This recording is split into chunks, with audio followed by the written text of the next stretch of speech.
Hello, welcome back to Coding Everywhere. Today I will show you how to solve a 4th grade homework using a programming language called Python. Let's read the problem. Margaret's daughter is 2 feet tall, so I will write down d from daughter, it's equal to. Then Margaret is 3 times as tall as her daughter, so it is the rate r, it's equal 3. And then we are asked how tall is she. It is Margaret, so m from Margaret's height is the unknown. And what we have the rate is equal to the ratio between Margaret's height and the daughter's height, so m divided by d. We have two equal entities. I will multiply both of them with d. So I have r times d, it's equal m divided by d and multiplied by d. If we divide and multiply with the same number, we are essentially multiplying with 1, so it is m. And we have the formula for our solution is m is equal r times d.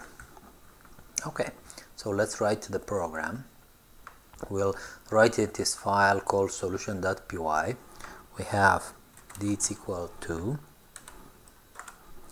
r it's equal 3. We will print who's the unknown. Print m is the unknown.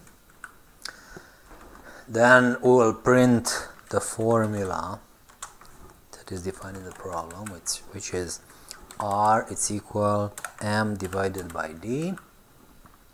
Then we'll print the formula for the solution, which is m it's equal r times d. And now we have to print the final result. We'll say print, and we'll print two objects separated by comma. We'll print first m it's equal, and then the second item that we'll print is r times d. So I'll put in a parenthesis, this is the second object. That should be all. We should save and run. So we'll type the program name solution.py, enter, and we have m is the unknown, r it's equal m divided by d. The formula for the solution is m it's r times d, which means m is equal 6, our solution. Thank you very much for watching.